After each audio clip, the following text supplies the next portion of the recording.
Imagine Johnny Depp waking up in a dusty alley behind the Athenian agora, smelling like spoiled olives and philosopher sweat, wearing a badly stitched tunic and someone else's sandals. If you're new here, don't forget to subscribe.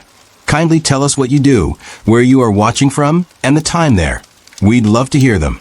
Just imagine him with no makeup, no entourage, no exit strategy. Just him blinking in the sun, wondering how the hell he went from Pirates of the Caribbean to being publicly accused of hubris by a man with breath that smelled like goat cheese and delusion.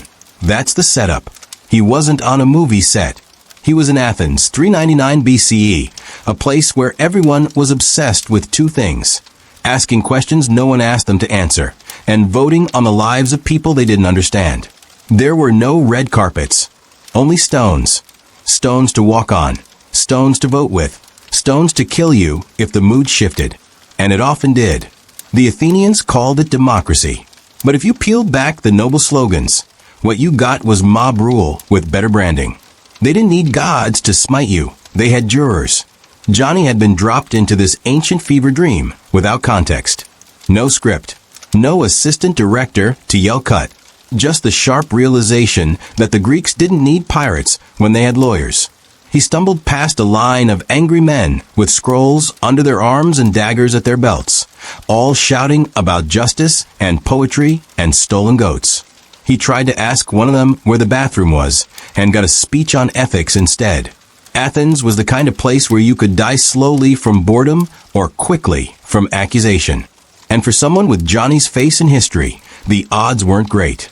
Within 24 hours, a man named Miletus had accused him of corrupting the youth and disrespecting the gods. Classic Athens.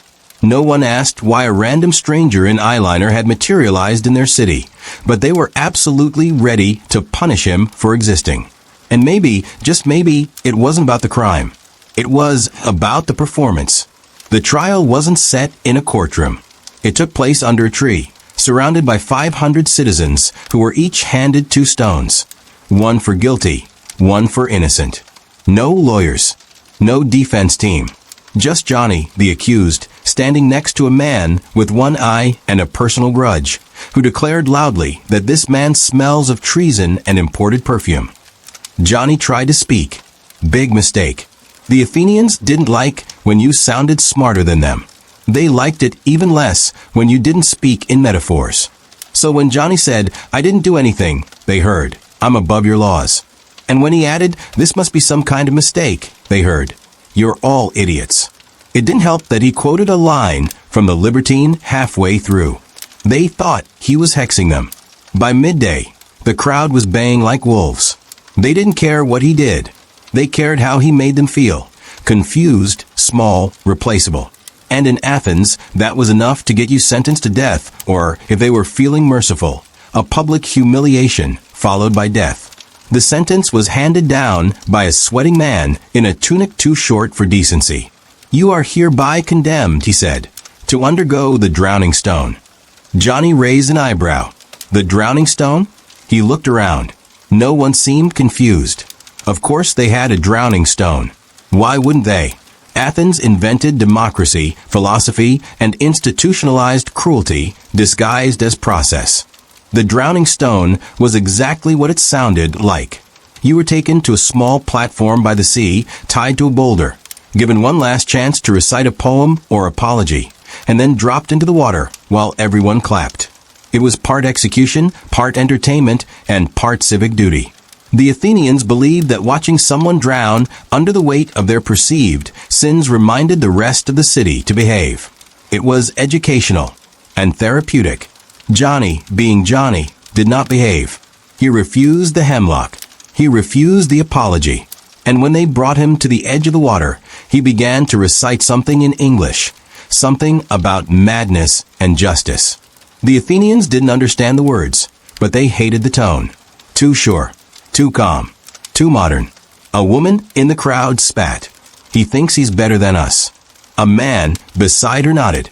Let the sea teach him humility. That was the Athenian way. When in doubt, drown what disturbs you. But here's the thing about Athens. They were disorganized. Philosophical, sure. Efficient? Never. Someone forgot the right size stone. The one they had was too small. Johnny sank, but not fast enough. He wriggled free, kicked to the surface, and screamed something that made no sense to anyone. It sounded like, "I worked with Burton." To them, it might as well have been a spell. Chaos erupted. Some shouted that he was a god. Others screamed that he was a demon.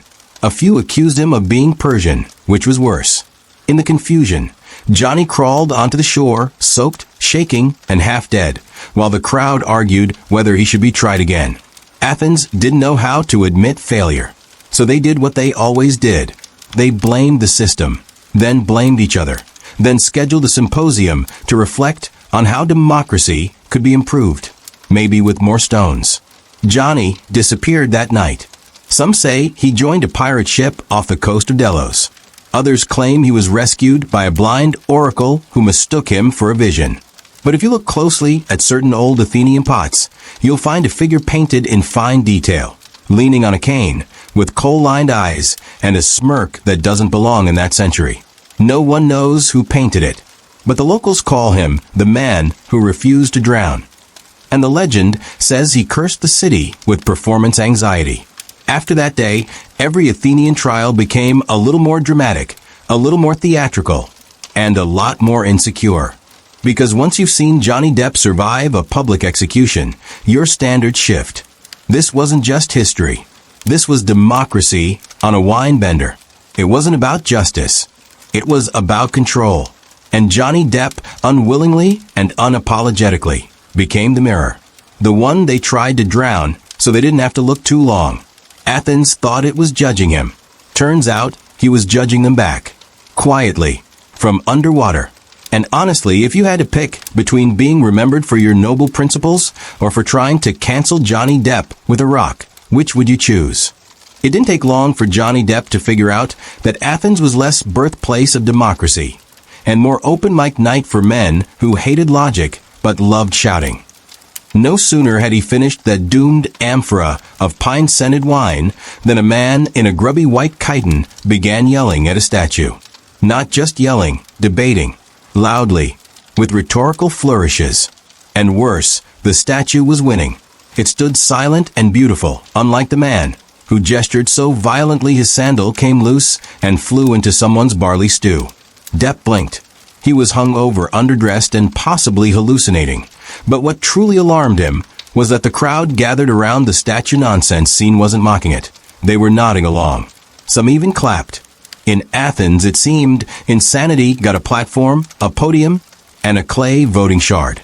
You didn't need reason. You needed volume. His guide, whose name might have been Nicodemus or possibly just Hey You, had already vanished. The donkey had been sold. Johnny Depp, recent time traveler, suspected murder. But there wasn't time to chase ghosts or Greeks. A group of teen boys in yellowing tunics had started circling him. One pointed at Depp's bracelets and said, "Is that Spartan?" Another touched his hat and whispered, "Barbarian pirate." A third just muttered, "Sophist." None of these were compliments. Here, fashion crimes were political statements. And the worst offense? Being unpredictable. That made you dangerous. That made you interesting. That made you a walking scandal with a sandal collection and a foreign accent. Which is exactly what he became the moment he wandered too close to the Knicks, the hallowed hill where Athenians, with full sincerity, believed democracy happened. It didn't. What happened was more like theatrical yelling followed by public vengeance. The kind of vengeance where men voted to exile poets and kill philosophers. They once voted to kill all of their own generals because it had rained during a battle. That's how democracy looked here. Wet, vengeful, and deeply emotional. So when Depp, confused, climbed halfway up the Knicks and accidentally interrupted a speech by yawning too loudly, things took a turn. The orator paused. The crowd turned. Someone shouted, "Barbaros." Another yelled, "He disrespects the assembly." Depp blinked again. "I'm sorry," he said. "I thought we were all bored."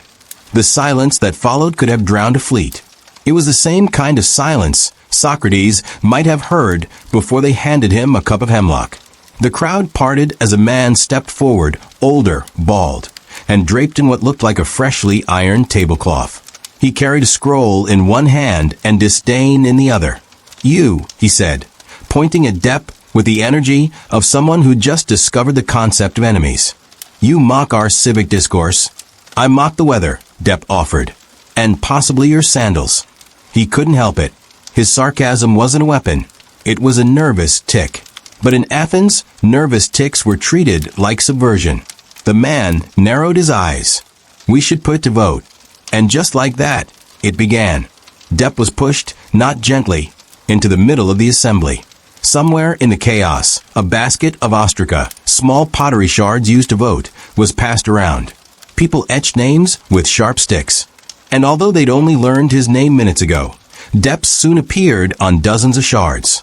Misspelled, sure. Johnny Depp. Johnny DYP. Johnny Depp. But it didn't matter. Athens didn't need accuracy to condemn you. Just majority consensus and loud opinions. By sundown, a crowd had gathered in the agora to discuss his fate. Discuss in Athens meant yell. One man demanded he be exiled for foreignness. Another claimed Depp was a Spartan spy, citing his strange beard and ironic smirk. A third insisted he was a pirate seducing Athenian youth with stories of freedom and eyeliner. Depp tried to speak. He raised a hand. "If I'm being honest," he said, "I thought this was a wine tasting." The crowd booed.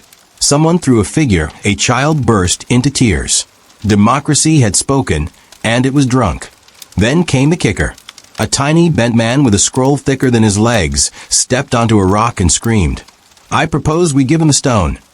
The crowd gasped in satisfaction. Depp, unfortunately, had no idea what the stone meant. He assumed metaphor. He was wrong. The stone was real. A jagged, waist-high monstrosity carved from grief and granite, dragged from the edge of the Acropolis, and used exactly once every few years. Whenever the city wanted to humiliate someone publicly, slowly, and with maximum theater. The condemned would be chained to it, given stale bread, and left to endure hours, sometimes days, of scorn accusations. And if the people were bored enough, soft fruit. It wasn't a death sentence, but it was not one either. And now it was Johnny's. They dragged him through the agora, in full view. Vendors stopped shouting prices. Children stopped chasing chickens. Even dogs tilted their heads. Because the city, for once, wasn't executing a general or exiling a tyrant. They were punishing a man for being off, for wearing too many rings, for laughing during a civic monologue, for being unpredictable in a place where predictability was treated as virtue. The stone was cold, uncomfortable, and sharp enough to make sitting impossible. Chains were added.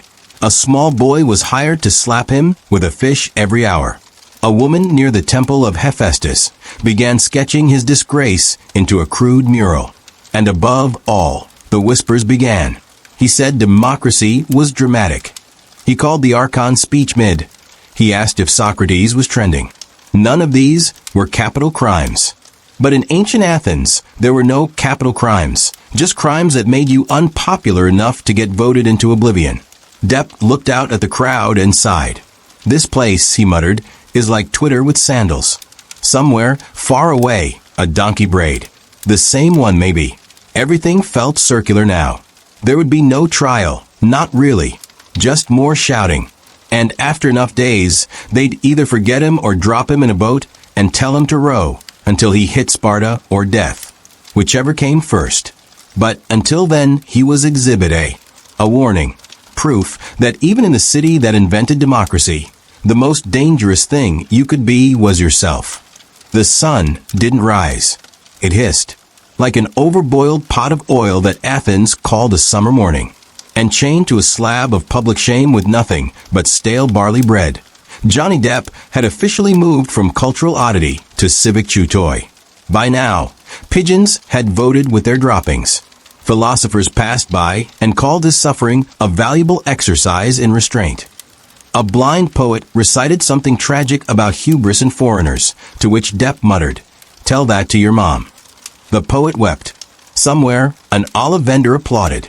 You'd think, maybe, that after 2 nights exposed on a jagged block of democratic cruelty, the city might have grown tired of mocking the man who once played a pirate. But Athens never tired of hypocrisy. They wore it like a second skin. And now, having collectively decided that Depp was a danger not just to their fragile morals, but to their philosophical superiority, they began preparing something worse than exile. They wanted a lesson. Athens liked lessons, especially when they involved suffering someone else. It was, after all, the same city that once executed a man for corrupting the youth by asking too many questions. And if Socrates got the hemlock, Johnny Depp, whose very presence questioned everything about their fake purity, was going to get something much worse.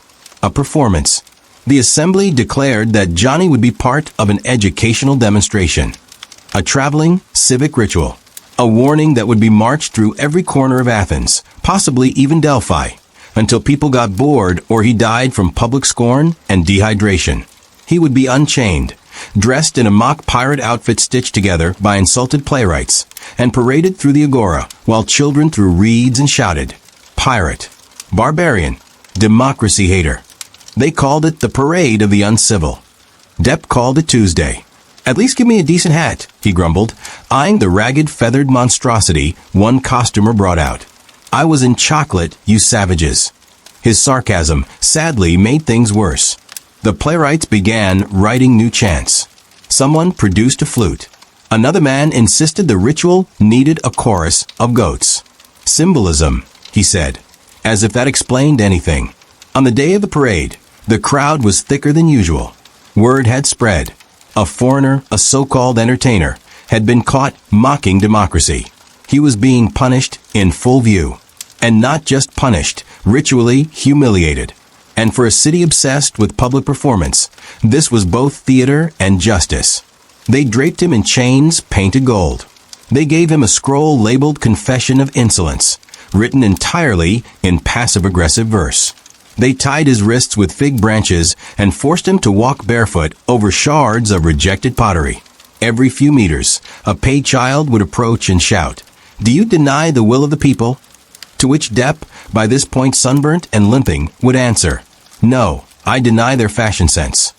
The crowd roared, some in fury, others in secret delight. Because here's the thing, Depp had become a spectacle, but also a mirror. He was a caricature of foreign excess, sure. But he was also a walking truth, that Athens, for all its chatter about freedom and virtue, was just as thirsty for blood and blame as any other ancient power. They didn't want reason. They wanted an outlet. And now they had one. At one point, an old philosopher with crusted eyes approached and said, "You mock us because you do not understand us." Depp, still wearing his mock pirate hat, blinked at him. "No," he replied, "I mock you because you take yourself seriously while doing the stupidest things I've ever seen." The philosopher nodded, pondered the statement, and then called for a public vote to see if the foreigner had committed intentional irony. 4 men clapped. 10 women laughed. A goat bleated. The vote passed. Guilty. His punishment? Another march. This time with louder instruments. He was made to carry a bust of Pericles on his back, so that wisdom might weigh upon you. And yet, through it all, Depp survived. Somehow. By the third parade, he was tanned, bleeding, and hungry, but he had learned something dangerous.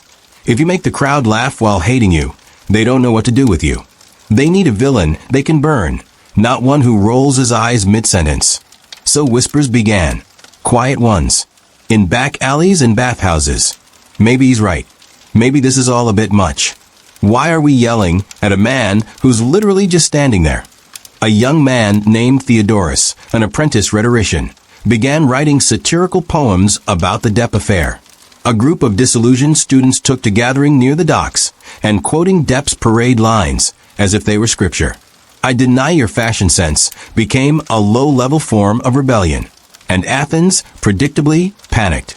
Because rebellion wasn't allowed unless they controlled it. The city had a mechanism for this. Ostracism. Not exile, exactly, but close. A yearly ritual where citizens scratched names into potsherds, and whoever received the most was kicked out of Athens for 10 years, not for committing crimes, but for being too powerful, too charismatic, or too divisive. In short, for being inconvenient. And now, despite being a mocked foreigner, Johnny Depp was gaining just enough accidental popularity to qualify. So the city voted. They sharpened sticks. They etched his name into shards. The spelling was still wrong. Johnny Depp, Yanni Deep, Barbarian McSadface. But the intent was clear. He was to be removed. Not punished. Not killed. Just vanished. Athenian justice at its most smug. When they came for him, he was sitting under an olive tree, quoting Euripides to a half-drunk donkey merchant. "Ah," he said, seeing the guards. "I was wondering when the plot twist would arrive." They told him to pack. He told them he owned nothing. They told him he'd be escorted to the coast. He asked if there'd be wine. There wasn't. And so, under the boiling sun and the indifferent glare of Athena's temple, Johnny Depp was marched out of Athens, not as a hero, not as a villain, but as a reminder that democracies don't need reasons to eat their own. They just need time, and boredom, and enough people yelling at statues. He didn't fight it. He didn't beg. He just turned to the crowd, offered a shallow bow, and said, "Thank you for your relentless mediocrity. You've been a deeply hostile audience." Somewhere in the back, someone clapped. One person, maybe two. He smiled. It was enough. Exile, by Athenian standards, was supposed to be a punishment wrapped in smug virtue. No chains. No blades. Just a quiet but firm escort to the city's edge, followed by 10 years of being uninvited to wine parties. It was their way of killing your legacy without getting blood on their hands. But whoever thought exile was merciful never tried sailing across the Aegean in a creaky merchant vessel infested with goats, old fish, and a captain who claimed his name was Diogenes the Moist. Depp had no idea where they were taking him. Neither did the crew. Directions in ancient Greece were a suggestion at best, a collective hallucination at worst. Every island looked the same, rocky, sunburned, draped in fig trees, and populated by men who believed strongly in two things: gods and very loud arguments about politics.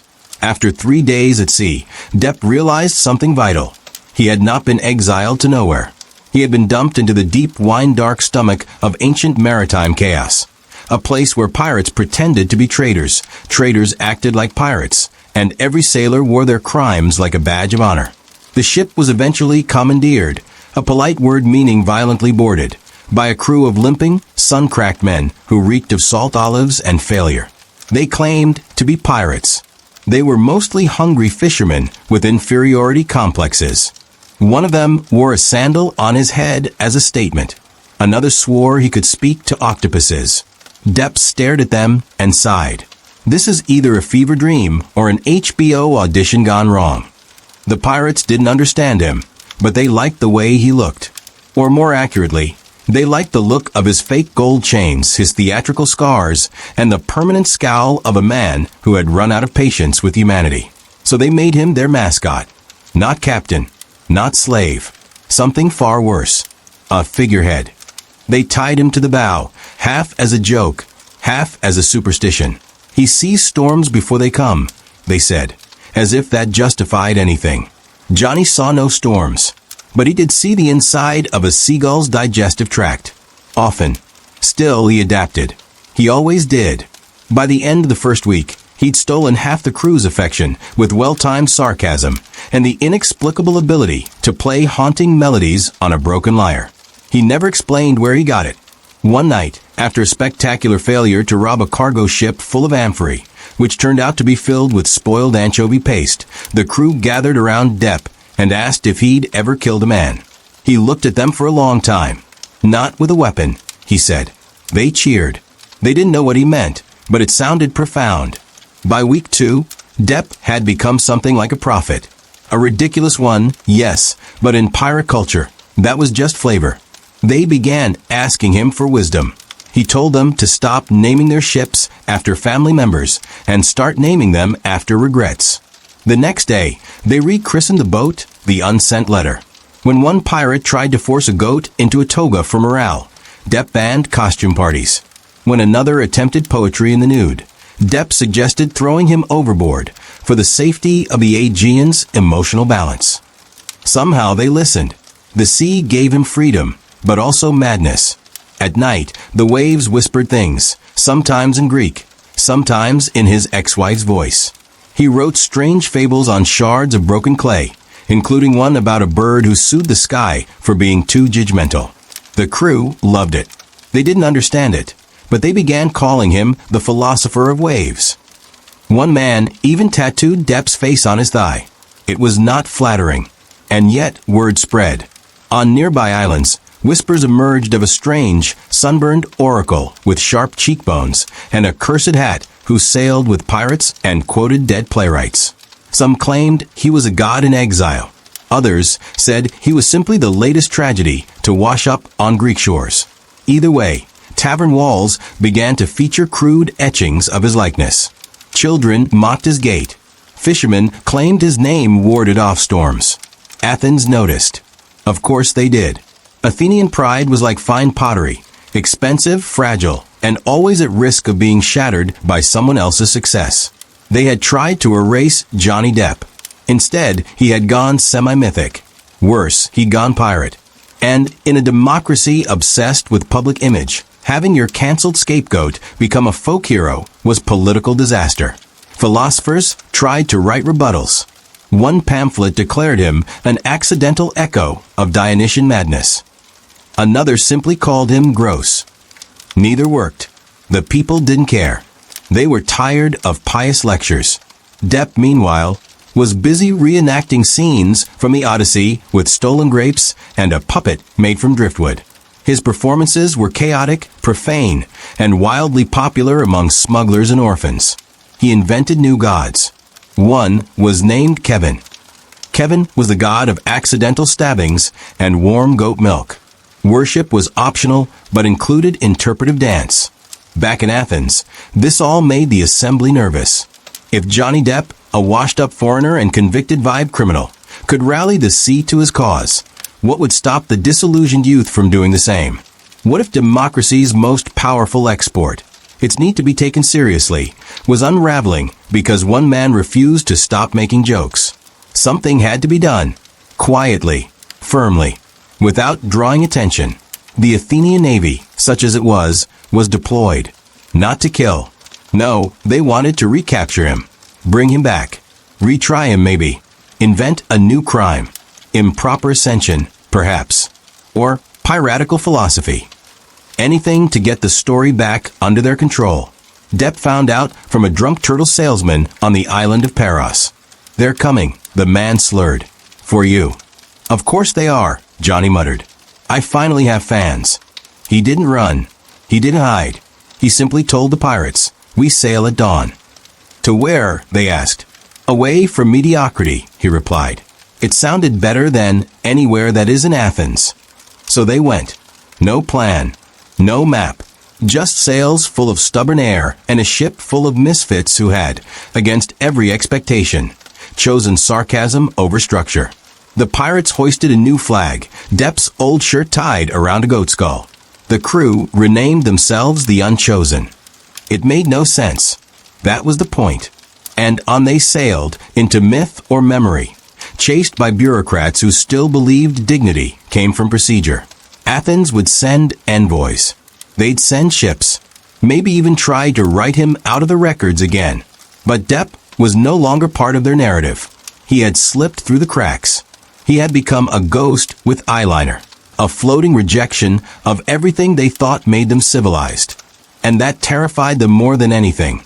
Because if a man like that could survive exile, pirates, and public scorn without losing his grin, what did that say about their whole performance? Johnny Depp had survived the trial, or at least survived enough of it to walk out of the Knicks without a dagger in his ribs or a jar of hemlock in his hand. But Ancient Athens didn't do closure. It did reputation rot. It did dragging your name through olive oil and broken pottery until even the fishwives selling squid at the Agora questioned your honor. So he did what any disgraced celebrity might do in a civilization built entirely on debate and passive-aggressive art critiques. He ran. Not out of cowardice, mind you, but because the alternative was to keep defending himself to philosophers who had never seen a play and somehow still felt qualified to judge his moral compass. He ran toward the sea, to Piraeus, where the stink of fish and salt almost masked the stench of democracy on fire.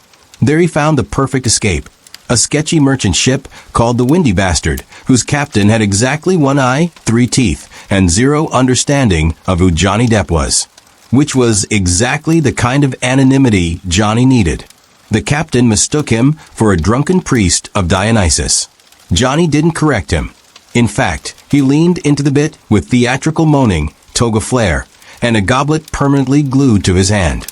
He was reborn as High Oracle of Drunk Prophecy, a role that got him free bread, half a cabin, and a share in whatever loot the crew scraped together. That was the thing. This wasn't just a merchant vessel. The Windy Bastard was an Athenian legal gray area with sails. Half pirate, half tax dodger, entirely ungovernable. Perfect for a man who had just survived Athens trying to vote him into non-existence. At sea, he found a kind of lawlessness that felt familiar, like Hollywood, but with more stabbing and fewer interviews. The crew worshipped Poseidon, feared storm spirits, and believed that dolphins were spies for Sparta. Johnny fit right in. He told stories at night, wild tales about the future, about magical ships powered by fire and walls that sang when you touched them. The men listened, wide-eyed, thinking he was touched by the gods. Or insane. Possibly both. One night, during a thunderstorm that shattered the sky like Zeus was on a bender, Johnny climbed to the top of the mast and screamed at the clouds. "Strike me down, you tyrannical blowhard," he roared, and the crew lost their collective minds. By morning, he was a legend. The storm hadn't killed him. In fact, the ship had found a fat cargo vessel the next day and robbed it blind. So naturally, the crew decided Johnny had channeled divine rage. From that point on, he wasn't just a passenger. He was a symbol. The men started carving his face into their shields, with lightning bolts coming out of his eyes and dolphins groveling at his feet. Athens, meanwhile, couldn't forget him either. Word traveled fast on salty air. A former defendant turned pirate prophet, who may or may not be invincible, had become the city's worst PR nightmare. The assembly argued for days about what to do. Some wanted to arrest him again. Some wanted to rewrite his trial and find him guilty posthumously. Others were convinced he was a wandering trickster god sent to punish them for voting Socrates into death, like a bunch of insecure teenagers afraid of a teacher who assigned too much reading. But the real trouble came when Johnny started doing something unthinkable. He began freeing enslaved rowers on the ships they raided. He'd swing down, cut the chains, shout something like, "Be free, you beautiful sweaty bastards," and vanish into the smoke like a mythical folk hero nobody asked for. Athens hated this. Not because they loved slavery, though they absolutely did, but because it made them look hypocritical. You can't build a reputation as the cradle of liberty while one weirdly charismatic man in eyeliner is out liberating you in front of the islands. The final straw came when Johnny intercepted a tribute ship heading to Delos, stuffed with silver, wine, and a chorus of musicians meant for a temple festival. He hijacked the whole thing, turned the performance into an open-air concert for freed rowers and local peasants, and had the gall to call it the first real democracy tour. Athens was humiliated. They had created a monster. Not the kind with fangs or spears, but something worse, a man with charm, a grudge, and absolutely no respect for the social order. Johnny had become myth, a living parody. And unlike their philosophers, he didn't need footnotes. He had fan chants. But legend is a fragile thing, especially when fed by ego and cheap wine. Some of the freed rowers started getting bold, too bold. They raided a grain ship without Depp's permission, killed everyone aboard, and claimed it in his name. Johnny was horrified, not because he was innocent, he wasn't, but because it ruined the narrative. Athens seized the moment. They sent out ships, not warships. No, they wanted this to feel civilized. They called it a reputation retrieval expedition. The goal wasn't to kill him. It was to capture him, parade him back through Piraeus, and let every nobleman who had lost a bet on his trial take a turn sneering in his direction. Johnny knew the tides were turning. He felt it in the way the crew looked at him. Less like a prophet, more like a mascot who had stopped bringing in luck. He tried one last miracle. He proposed they go to Crete, free an entire island's worth of indentured workers, and crown themselves the pirate senate. Nobody laughed. That was the problem. They were too tired, too hunted, too ready to forget him. One night, they left him. Docked near an abandoned harbor on Naxos, they simply sailed away. No note, no mutiny. Just silence. Johnny woke up to waves, a broken bottle, and a new kind of freedom. One without applause. He wandered inland, where locals mistook him for a half-mad Dionysian dropout. He didn't correct them. He stole grapes, slept in barns, and told his story to goats. He was alone now, but Athens hadn't forgotten, nor forgiven. They would find him again, and next time there wouldn't be a vote. They tried to ignore him, but Athens was a city allergic to silence, especially the political kind. Especially when a pirate glamour refugee from a sunken trial showed up with hair too clean for a man who was supposed to be dead. Johnny Depp, or Ionios Deepos, as the local pamphlets now called him, didn't bother hiding anymore. He walked the agora like he was shopping for a new personality. Some days he dressed like a mournful tragedian with wine-stained robes and a lyre he never played. Other days he swaggered in with Phoenician jewelry, a chipped Spartan spear, and a scroll tucked under his arm that no one could read. It was entirely possible he couldn't either. But it didn't matter. Everything about him was commentary now. The philosopher kids loved it. The elderly politicians hated it with a spiritual rage. The streets whispered about it. The Knicks debated it. He had become a problem. Not for what he said, he barely spoke in public, but for what he was, alive, ambiguous, unrepentant, and very, very popular. You'd think that a city that sentenced you to drown under a slab of civic virtue would be embarrassed when you turned up alive. Athens was not that city. They weren't embarrassed. They were annoyed. The failed execution had created a legal ambiguity the Athenians couldn't tolerate. Had the sentence been fulfilled? Was he technically dead and therefore exempt from further prosecution? Could a man be retried for a punishment already carried out? The answer, of course, depended entirely on who was speaking and how loudly. Enter the orators. Demosthenes the Younger took to the Stoa Poikile to shout that Depp's survival proved divine intervention, and therefore he must be innocent. Meanwhile, another faction, led by a sweaty aristocrat named Cleitos the Duller, argued that the punishment had failed not because of the gods, but because it had been logistically underprepared and must be re-administered with firmer stones. This was met with an uproar, followed by a week-long debate over whether firmness of stone was a measurable civic metric. A special committee was formed. They called it the Pebble Ethics Board. And Johnny? He drank wine by the fountains. He signed olive leaves for giggling young Athenians. A sculptor carved his likeness without asking, and someone else painted him naked in a vase scene featuring Artemis, which promptly got banned from the temple and stolen from the museum in the same week. Pirates, it turned out, were not the only thieves in the Aegean. Pirates. Yes, let's talk about that.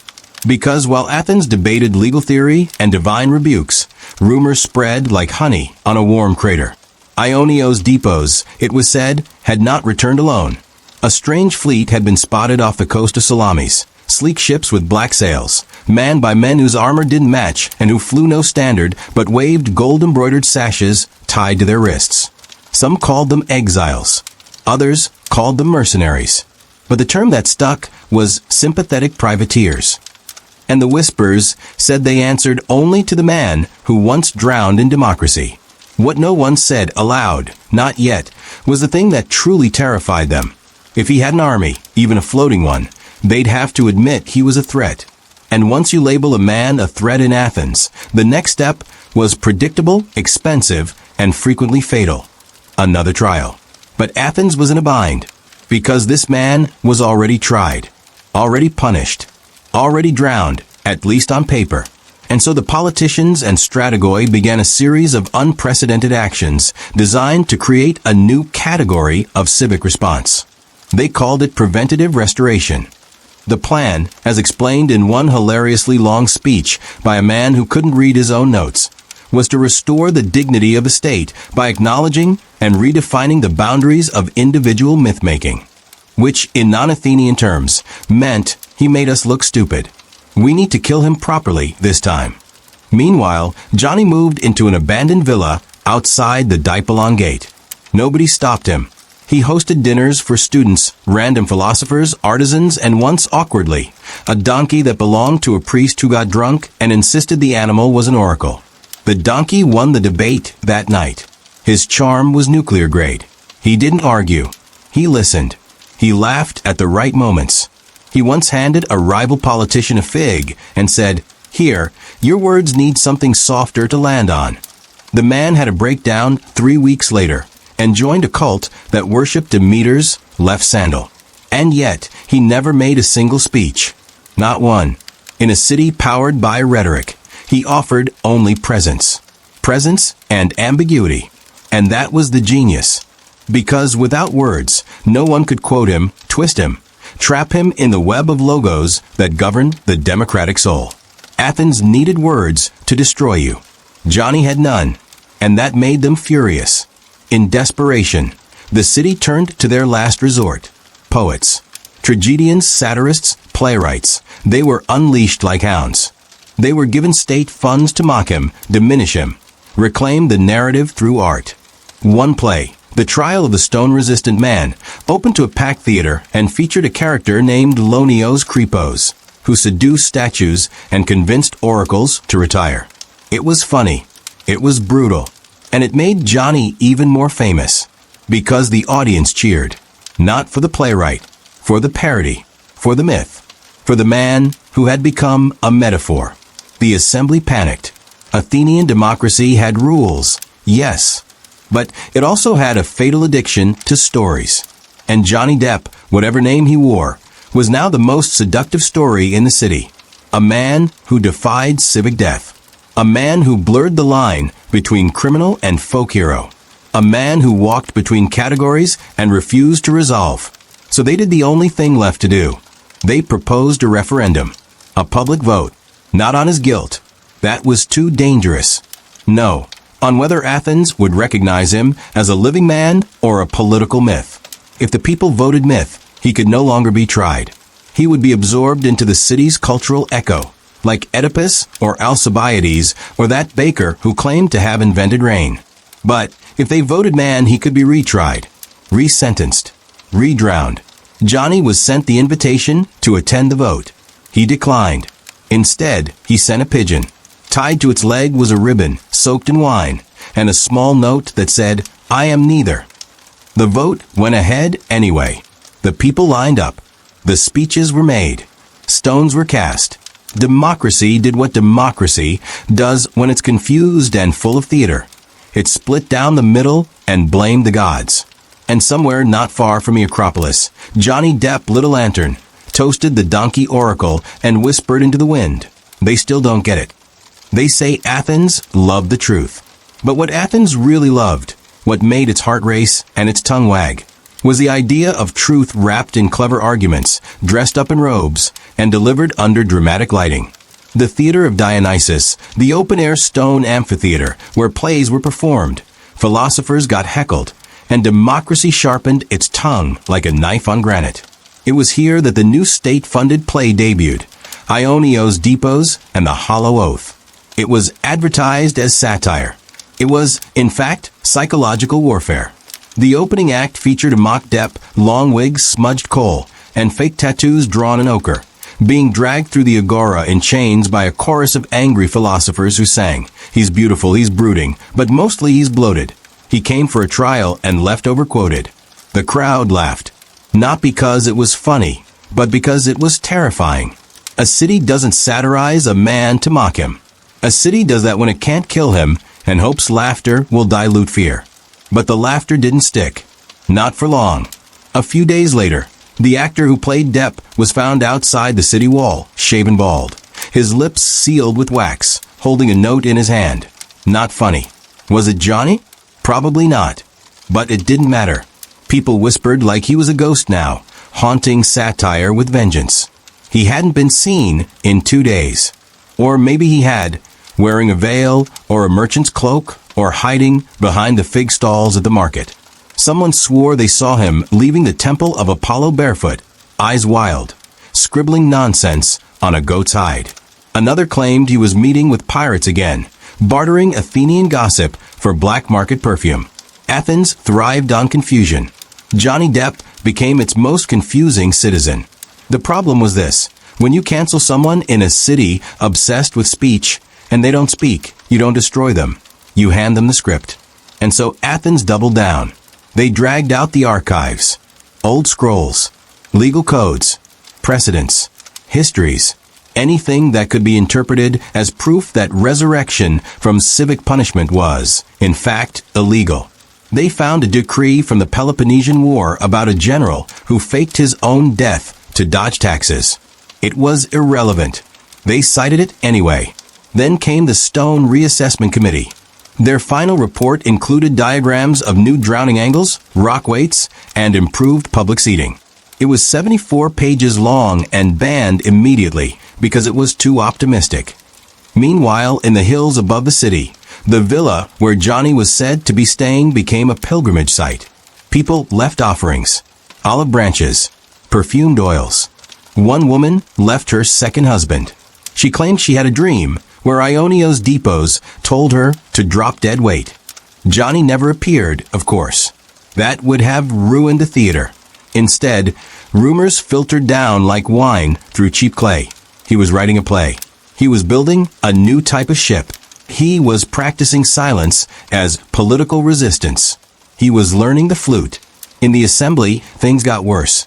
The vote on his status, man or myth, had ended in a split so dramatic it was described by one statesman as a divine act of narrative sabotage.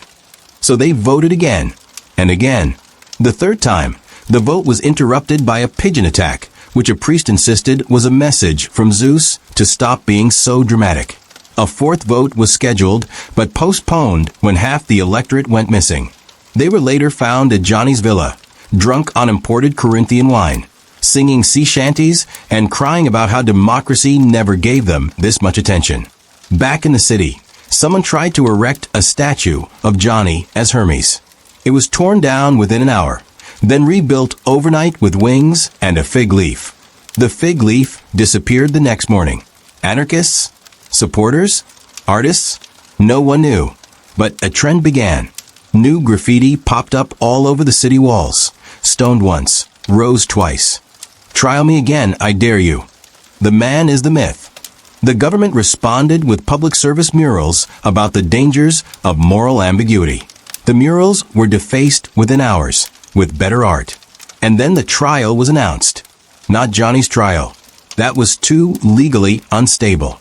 Instead, the assembly decided to put Athens itself on trial for mishandling his case. It was the most Athenian move imaginable. Performative guilt cloaked in bureaucracy. A select jury of 501 citizens was chosen. Testimonies were read. Expert witnesses debated philosophical definitions of death, drowning, and pirate. One man screamed for 30 minutes about how democracy had been seduced by eyeliner and leather. Another wept openly, claiming Johnny had healed his gout by simply walking past him. Johnny didn't attend. He sent another ribbon, this one scented with frankincense, tied to a broken sandal, with the words, "I am the consequence." And that's when Sparta showed up. Two emissaries, tall, armored, and very bad at smiling, arrived at the gates and asked to speak with the one who lived. Apparently, news had reached them, probably via pirate channels, that Athens had tried and failed to drown a man for being inconvenient. Sparta, in its deeply repressed, militarized soul, was intrigued. They asked to meet him, privately. The assembly freaked. The idea that their political embarrassment was now a diplomatic curiosity to their enemies sent them into a spiral. Some demanded his arrest. Others suggested sending him as a peace offering. One man stood and said, "Why don't we just pretend he was never here?"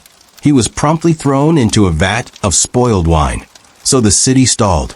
Again, committees met. Scrolls unfurled. Philosophers held panels about post-punishment society. Meanwhile, Johnny appeared on a fishing boat near Piraeus, wearing a laurel crown and tossing bread to seagulls. A teenager asked for his autograph.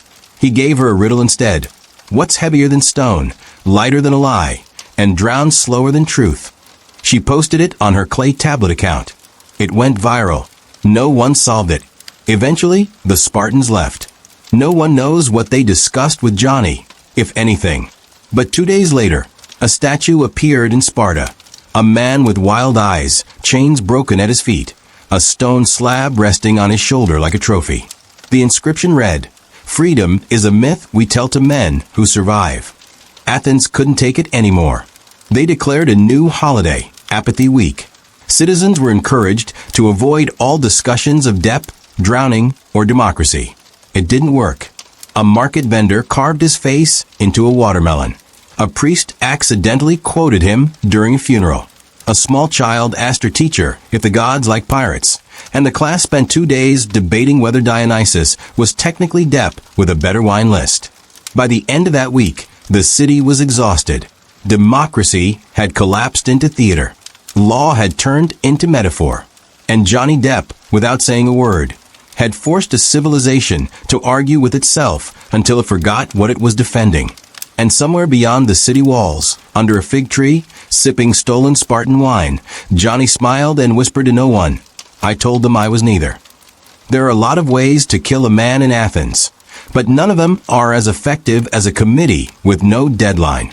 Johnny Depp, who somehow survived a public execution attempt, defaced satire, confused philosophers, charmed pirates, and accidentally became a religious symbol, now found himself at war with paperwork.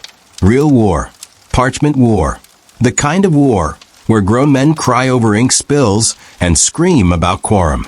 You see, Athens had a problem. Not that Johnny Depp existed. Athens could handle existence. The real issue was that he existed without a category. And if there's anything Athens hated more than Persians, it was an undefined civic label. Was he a criminal? A folk hero? A ghost? A citizen? An imported myth with cheekbones and an unregistered address? The archons panicked. The clerks fainted. One man swore he saw a goat speaking in Depp's voice during a dream and filed it as evidence. The city was fracturing. The truth was Johnny wasn't even doing anything anymore. He had stopped appearing in public. He had stopped sending scented ribbons. He wasn't crashing symposia, seducing widows, or whispering riddles into olive trees. He was quiet. Athens hated that. You don't drop a man into the city's bloodstream like a theatrical virus, and then expect silence. So they filled it, the silence, with worse things. A new decree was proposed, the Anti-Ambiguity Act. It demanded every citizen be classified, hero, villain, or necessary background character. The law passed by a narrow vote, mostly because the playwrights were afraid of losing funding. But the law only made it worse, because people started declaring themselves Johnny. Not like Johnny, not inspired by Johnny, just Johnny. An old man with a wooden leg called himself Johnny Depp and refused to pay taxes until someone drowned him again. A girl in the Pottery District named her kiln Depots and started signing her bowls with skulls and eyeliner. A soldier forged papers saying he was the original Ionios Depots and demanded back pay for dying metaphorically. It was identity fraud by metaphor. Athens began losing grip on its own narrative. And then came the oracles. Delphi, not to be outdone by civic drama, issued a prophecy. The man who does not drown will drain the city of meaning. Nobody liked that. The priests tried to walk it back. They claimed it was metaphorical. They said it referred to democracy itself. But it was too late. Every interpretation pointed to Johnny. He didn't drown. He didn't confess. He didn't vanish. He persisted. Quietly. Like mold. Like myth. Like something Athens couldn't legislate or narrate away. So what did they do? They built a museum. Of course they did. A city desperate to reclaim control over its own embarrassment turned history into exhibit. The Museum of Depots opened 3 months after the prophecy. It was carved into the base of the Acropolis, half serious, half satirical, all completely unapproved by Johnny himself. The first hall displayed the original stone, or so they claimed. It sat on a velvet cushion next to a broken sandal, a scroll titled Suggested Charges, and an artist's rendering of Depp staring wistfully into the sea with the caption, "Does he regret or does he remember?" School children were forced to visit. Teachers told them it was a cautionary tale. This is what happens when a man refuses his own ending. One clever child asked if Socrates was a Johnny too. The teacher was fired the next day. Elsewhere in the city, a play opened called The Man Who Wouldn't Sink. It was 3 hours of interpretive dance, sand throwing, and whispered apologies. No one understood it. It sold out nightly. There was a moment in Act 2 where all the actors screamed, "Cancel me harder," and rolled down a hill. The crowd wept. Catharsis, the scholars said. Cult, the priests warned. It didn't help that Johnny was seen again. Not in person. That would have been too merciful. No, he appeared on a rooftop at dusk, silhouette against the fire-colored sky, just long enough for a sculptor to sketch him. The sketch was duplicated, etched into silver coins, smuggled to Corinth, made into necklaces. Athenian authorities tried to confiscate them, but couldn't keep up. Suddenly, Depp was currency. You could buy a goat with his jawline. Someone declared him a demigod. It wasn't even a priest. It was a drunk mason. But the next day, a small shrine appeared at the marketplace. Offerings were left. Figs, kisses, a lock of hair, a letter that read, "Please interrupt my trial like you interrupted death." The shrine was destroyed at dawn. Rebuilt by noon. Destroyed again. Rebuilt bigger. This time with fireproof paint and a clay bust that bore no resemblance to Depp but was beautiful anyway. And that's when the foreigners showed up. Not Spartans. Not pirates. Worse. Philosophers. From everywhere. Alexandria. Carthage. Ephesus. They came with scrolls and sandals, ready to debate the case of the man who survived the will of the people. They held forums, debated essence and erasure, asked if democracy could survive its own inability to conclude. One suggested that Depp wasn't a man at all, but a metaphysical placeholder for society's unresolved tension with charismatic rebellion. He was punched, politely. The forums turned to protests, then counter-protests. The citizens were tired. They hadn't eaten a peaceful lunch in weeks. One vendor screamed, "I don't care who he is, I just want to sell my olives in peace," and was immediately declared a folk hero for the quiet majority. Someone else threw figs at a statue and shouted, "Down with poetic resistance." That statue was Johnny, or a depiction of him, or a depiction of how Athens remembered the feeling of regretting that they ever saw him. So the assembly called a secret session. Closed doors. No minutes. Just 73 men, 3 bottles of wine, and a map. The proposal was radical. Remove Johnny from the narrative entirely. Use state scribes to erase his name from all records. Declare the entire affair a collective civic hallucination. One man objected. He said, "What happens when he appears again?" The room went silent. Another man whispered, "Then we were never here." But the plan never took root. Because that night, during a citywide blackout caused by a lightning strike at the Temple of Athena, every public message board was mysteriously replaced with one phrase, written in red ochre. "You don't get to forget me." Nobody saw who did it, but the handwriting was beautiful, haunting, intimate, familiar. The next day, a sheep was found on the Acropolis wearing a ribbon around its neck. It read, "Even silence has teeth." The museum was shut down. The shrine was cordoned off. The Anti-Ambiguity Act was quietly repealed. And Johnny? Still unseen, still not speaking. But his shadow, etched into the fabric of the city, into the stone, the coins, the whispered dreams, never left. Athens learned too late. You don't drown symbols. You just give them deeper water. By the time Johnny Depp's face appeared painted in crushed pomegranate juice on the side of a butcher's stall, you could almost hear the collective aneurysm Athens was having. The city, already an ancient festival of contradiction, had tipped fully into absurdity. Street orators shouted at clouds, accusing them of being complicit in Depp's fame. Schoolboys wrote "Free Johnny" in broken Ionic script on their slates. And the merchants, who really ran the city, no matter how democratic everyone pretended to be, began selling tiny clay figurines of Johnny Depp's likeness in increasingly lurid poses. That should have been the warning sign, right there. When the merchants pivot to profit, History pivots with them. But no one was watching the stallholders. They were too busy trying to decode Johnny's last speech in the Agora, a cryptic blend of half-remembered proverbs, fake Stoic philosophy, and references to that one time Keith Richards taught me how to hold a sword. The speech had been a disaster, obviously. Not because it lacked coherence. Athenian rhetoric was often half nonsense anyway, but because Johnny had delivered it barefoot, shirtless, with a peacock feather tied in his hair, and a jug of undiluted wine clutched in one hand. Let the man with the first clean toga cast the first stone, he declared, then took a dramatic swig and fell off the plinth. The problem wasn't that Athens didn't find him entertaining. That was the real tragedy.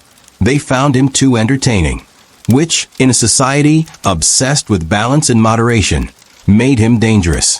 When the assembly met the next day, ostensibly to vote on grain tariffs, they spent 6 hours debating the legality of Depp's sandals. Were they Persian? Phoenician? Did they violate sacred foot protocols? An old man in the back yelled they were laced by a harlot and had to be escorted out.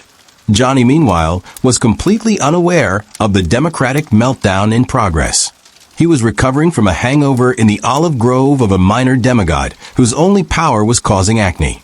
The demigod, Ekthonios, patron of teenage misfortune, had taken a liking to Johnny after the actor told him he looked like a gorgeous swamp elf. They bonded over fermented honey and stories of rejection. Johnny played a few chords on a broken lyre and somehow summoned 3 squirrels, which Ekthonios found hilarious.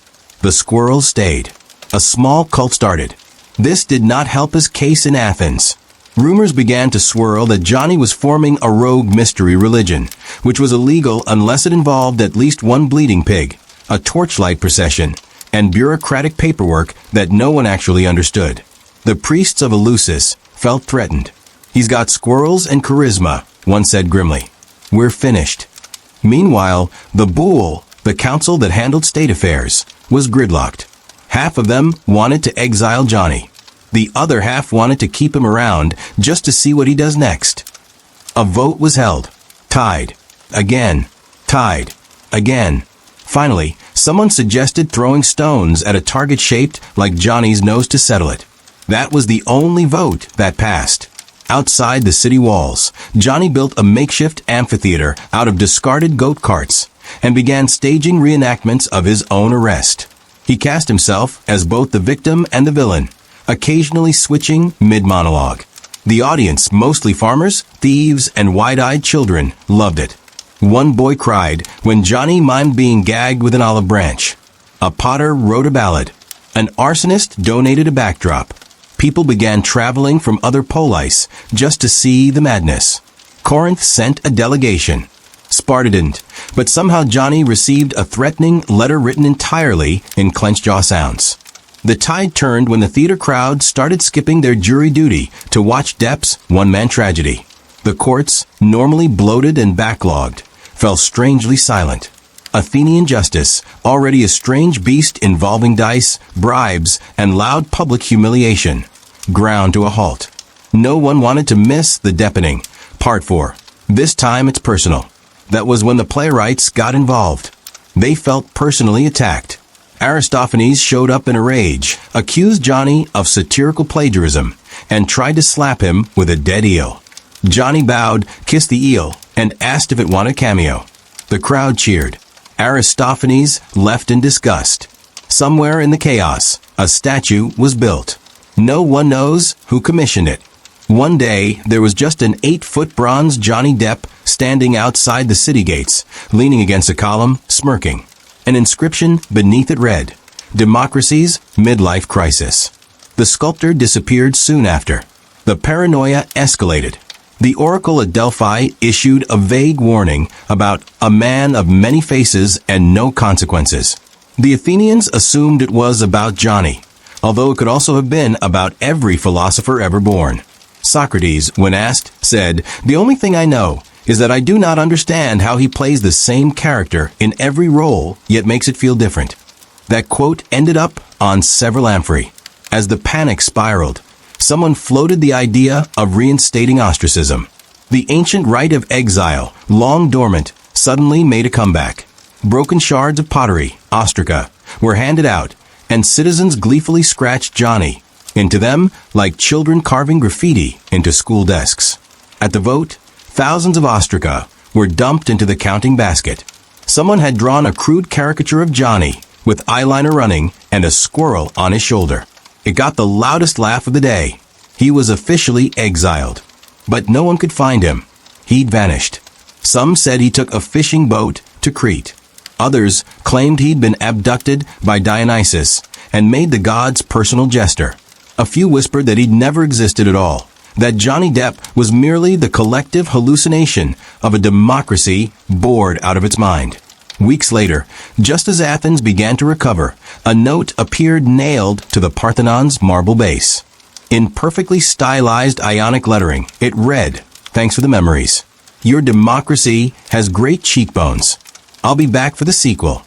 There was a tiny squirrel paw print beneath the message. The Boule held an emergency session. Half wanted to fortify the ports. The other half wanted to write a musical.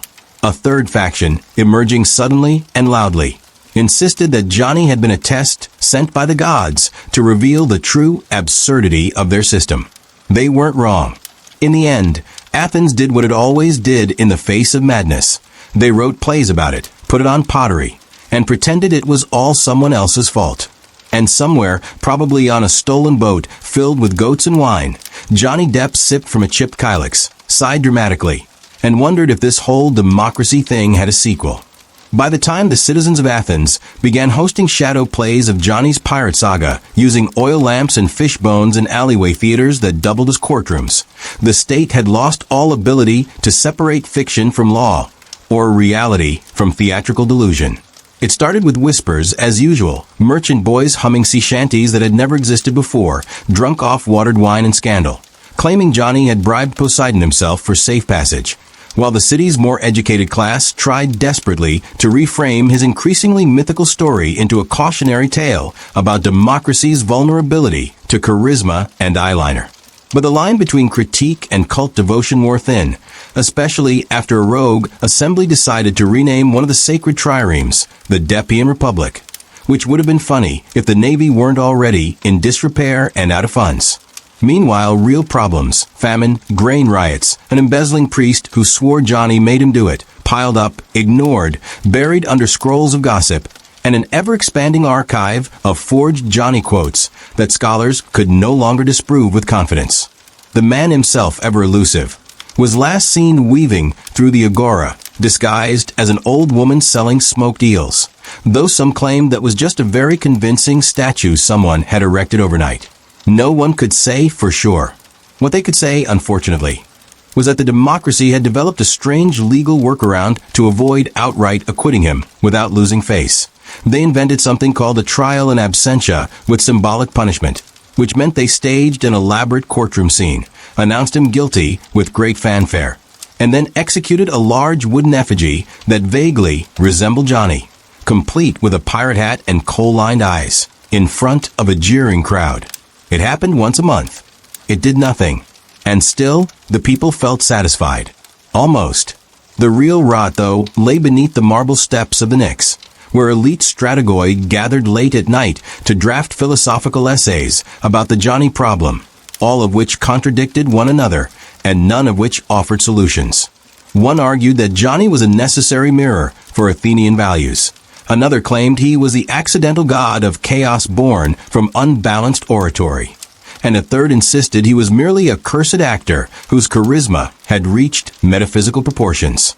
This last thesis gained traction, especially after the moon reportedly changed phases midday during a particularly impassioned soliloquy recited by a child medium in the temple of Dionysus, prompting a minor religious panic.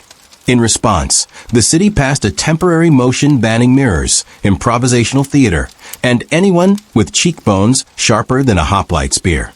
The ban lasted 3 days.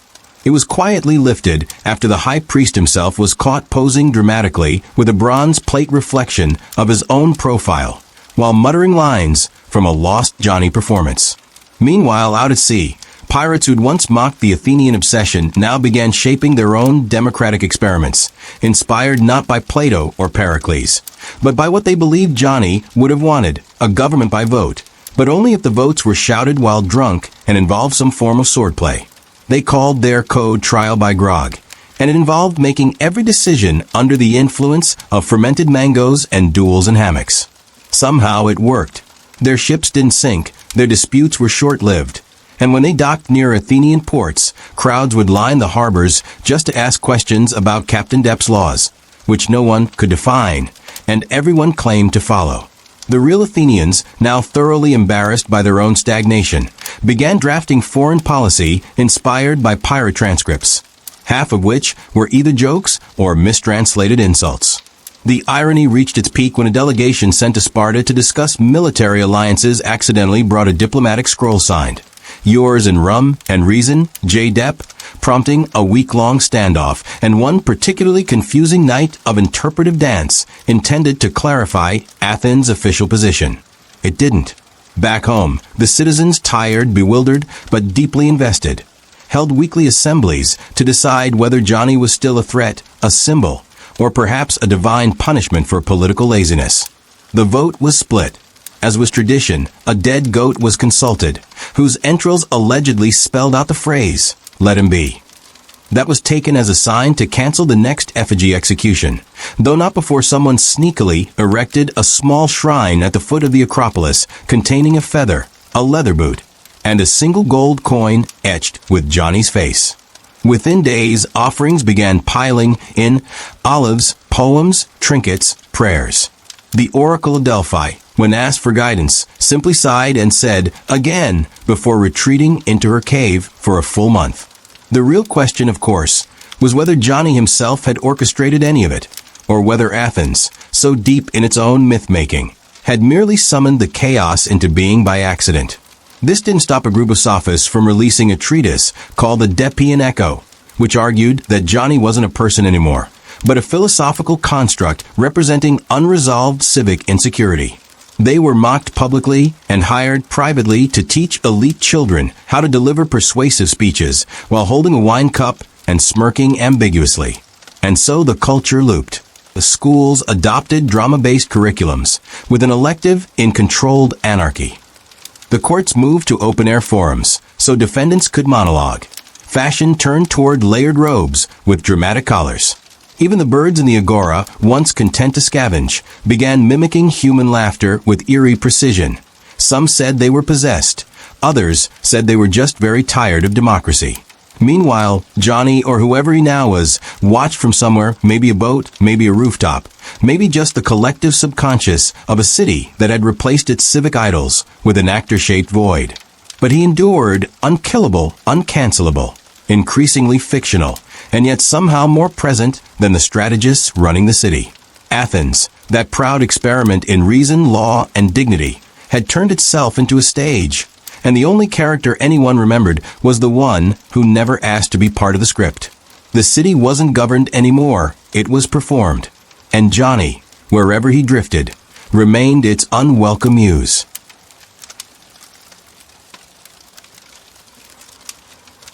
By the time the Athenians proposed rewriting their founding myths to include a trickster god named Iohans of the depths, who wore silk scarves, charmed snakes, and could collapse entire trials with a wink and a word, there wasn't a single philosopher left in the city who dared argue that they were still tethered to rational thought.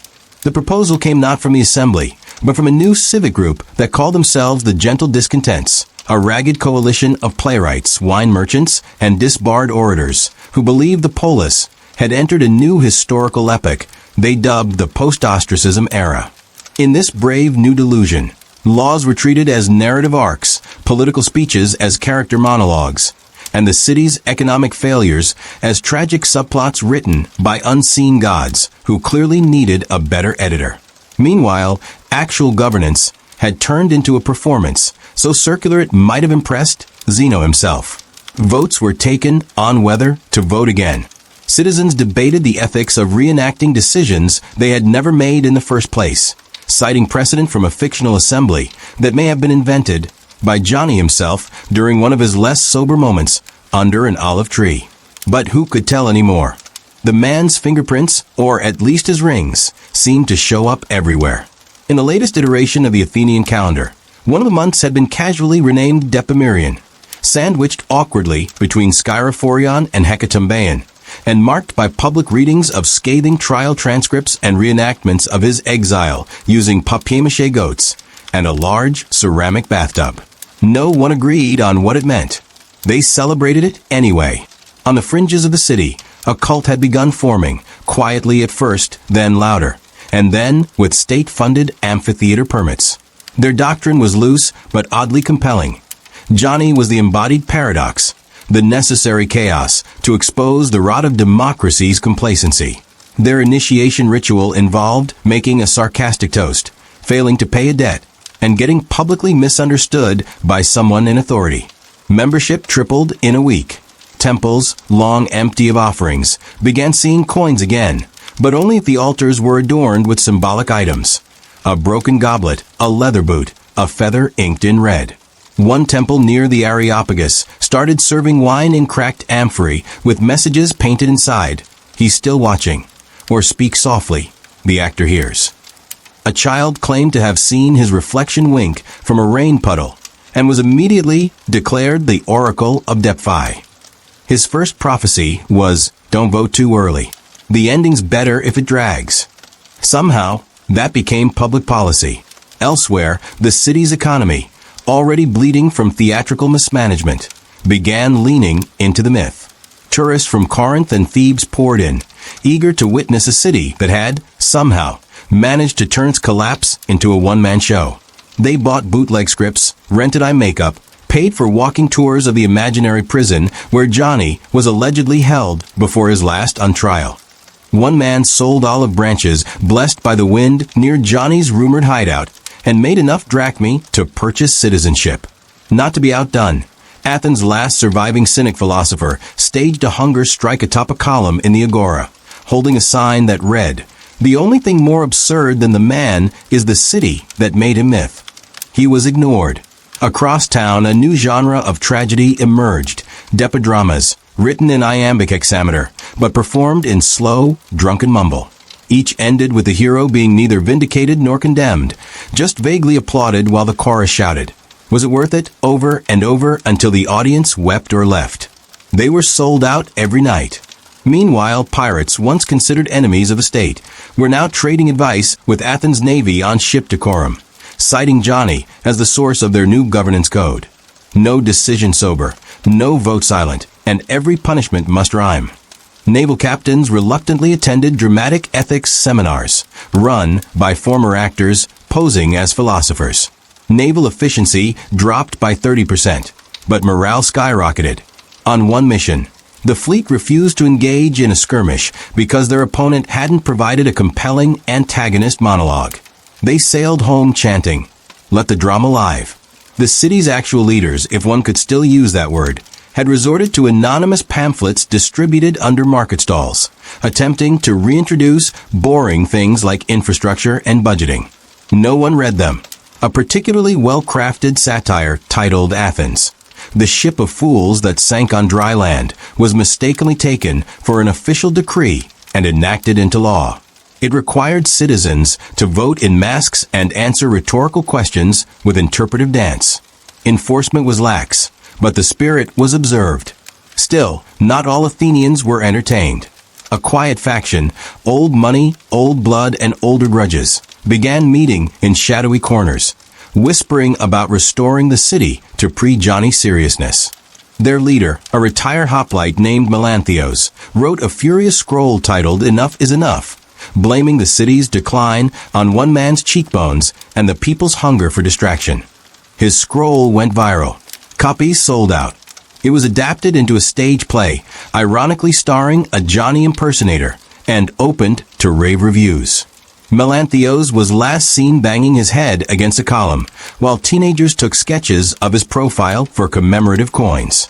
And yet, beneath all the parody and wine-stained lunacy, there was a real ache pulsing through the city. A fear that Athens had turned itself inside out and couldn't remember what its spine looked like.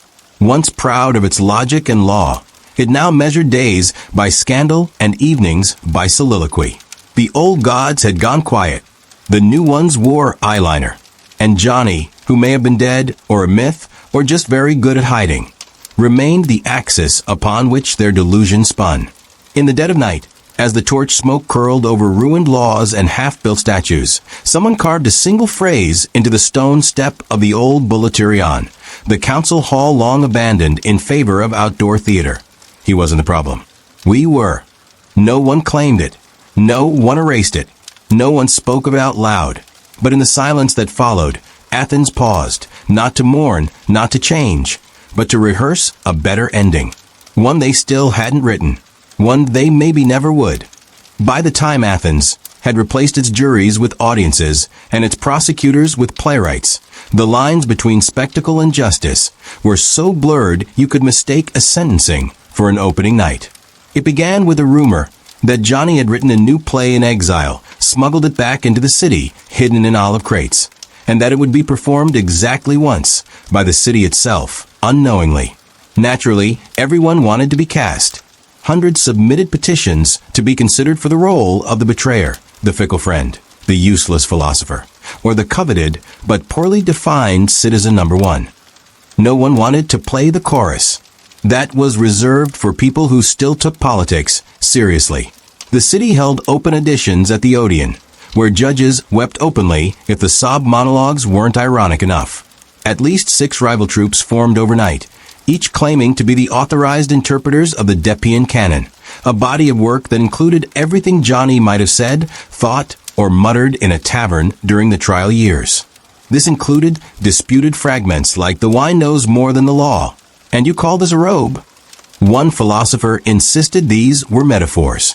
Another said they were tactical distractions designed to scramble logical discourse. A third, slightly drunker, declared them divine revelations and built a temple out of old trial scrolls. It collapsed during a windstorm, which only strengthened his following. The play, if one could even call it that, had no official script, but the audience didn't care. Each performance was improvised, chaotic, layered with accusations and apologies, declarations of fate, and impromptu musical numbers performed on broken lyres. At some point, the cast would point at the sky and scream, "He's watching," which usually triggered a city-wide blackout. No one knew who controlled the lights. In truth, no one controlled anything. Democracy had devolved into dramaturgy. The assembly, once a place of heated legal debate, had turned into a green room for actors hoping to be spotted by talent scouts from rival city-states. Spartan emissaries arrived in disguise, thinking the city had finally lost its grip on warfare and could be taken without a fight. Instead, they found themselves cast in the role of enemy turned ally, and accidentally signed a peace treaty written in iambic verse. Corinth sent a delegation to complain. They left with theater tickets and a newfound respect for absurdist foreign policy. Meanwhile, actual governance was handled by scribes who translated political arguments into dramatic acts, complete with stage directions and costume notes. A failed tax proposal was repackaged as a tragedy about misplaced trust. A public health bill was reimagined as a comedy of errors involving goats and accidental poisoning. None of these laws passed, but they received rave reviews.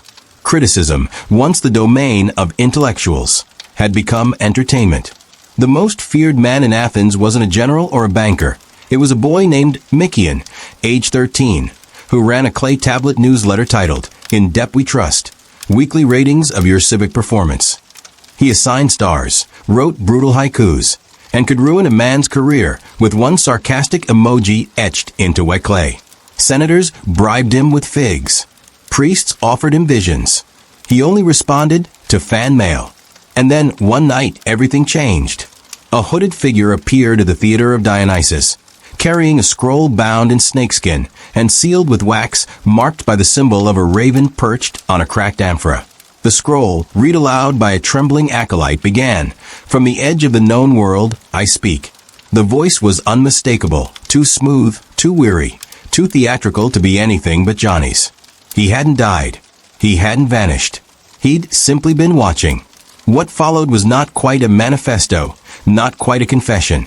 It was a 40-page monologue in which Johnny addressed every accusation ever made against him, every betrayal, every lie, every ridiculous overreaction. He called out specific Athenians by name, names the audience recognized, names they'd forgotten, names they'd never heard but immediately booed. He forgave some, mocked others, and then shifted into a defense of bad storytelling as a civic crime. "You could have told a better lie," he said, "but you told the one that fit the crowd." The crowd didn't know whether to cheer or riot. Some did both. Others wept. A few began writing responses before the scroll had even been finished, convinced they'd been granted the rarest honor, being part of the sequel. The city erupted into action. Some painted murals. Others staged counterplays. One group attempted to exile themselves preemptively, just in case Johnny returned and needed to purge the cast list. A new holiday was declared, the Reckoning. It involved masks, mimicry, and screaming, rehearsed monologues at statues of dead statesmen. No one remembered why, but it felt right. But amidst the chaos, a small movement grew, quiet, unflashy, unsettlingly rational. They called themselves the Anticlimaxes. Their doctrine was simple. The story had gone on too long. Johnny wasn't a hero or a villain. He was a plot device, one that had overstayed its narrative usefulness. They argued for a return to unremarkable governance, dull procedures, and resolutions that made sense on paper. They were ignored at first, then mocked, then arrested for being too boring. Their manifesto, written in perfect, flavorless prose, was turned into a musical by accident. It bombed, even that felt orchestrated. And through it all, Johnny remained distant, mythic, unreachable. But not silent. Every month or so a new scroll would arrive, sometimes written in verse, sometimes in cryptic jokes, always signed with that damned raven. Each one twisted the narrative again. Was he angry? At peace? Laughing? Dying? Reborn? No one could say. All they knew was that he was still speaking, and they were still listening. Athens, once the cradle of reason, had become the echo chamber of a single voice too compelling to forget, too dangerous to silence. Logic had failed. Order had fractured. And the city, like any audience too far into a terrible play, no longer wanted resolution. They wanted a twist, even if it cost them everything. They built a statue of him in the end, though no one could agree what he should look like. Some said Johnny should be depicted mid-speech, eyes half-lidded like he was about to deliver another line too clever for the century. Others demanded he be frozen in his famous shrug, the one that launched 1,000 debates and ruined 4 philosophical schools. A few wanted him sitting on a broken amphora, barefoot, laughing at democracy. The sculptors gave up. They chiseled a smooth stone pillar and carved the word, whatever, at the base. It drew more visitors than the Parthenon. Foreigners flocked to Athens, not for wisdom, but to sit in its confusion. They reenacted rumors. They bought souvenirs of arguments no one remembered. They wore tunics printed with his supposed last words. You could have told a better lie. Priests tried to suppress the cult that grew in his name, but it wasn't really a religion. It was worse, it was commentary. The kind that seeped into everything, turned rituals into sarcasm, and made even death feel like a performance review. People began dying dramatically just to stay on brand. Funerals came with footnotes. Oracles stopped predicting the future and started critiquing the present. Even the stars were suspect, too perfectly placed, too choreographed. Someone, somewhere, was writing this down. The city council attempted to restore order by outlawing metaphors. That failed spectacularly. One man, caught using poetic structure in a grocery list, was pelted with figs. He declared in honor. A new philosopher emerged, young and pale, with eyes like polished glass and a voice that sounded like wind on marble. He claimed to have spoken with Johnny, not in person, but through dreams staged like courtroom sketches. He published transcripts. Critics called them derivative, but people read them anyway, because deep down, Athens no longer cared whether the truth was true. What mattered was whether it was compelling. And Johnny, wherever he was, if he was anywhere at all, remained the most compelling idea the city had ever produced. Maybe he died. Maybe he sailed past the pillars of myth and wrote his final insult into the stars. Maybe he became the voice in every crowded room, every moment of hesitation, every smirk that makes you wonder if you're part of someone else's joke. But if you listen hard enough, past the noise, past the parables, past the plays, there's still that whisper in the marble cracks, still that laugh in the wind, still that question, heavier than any law. What story are you trapped in? And who wrote your part? If you're still asking, you already know the answer. Subscribe to the channel. You're not getting out of this play, but at least you'll hear the next act.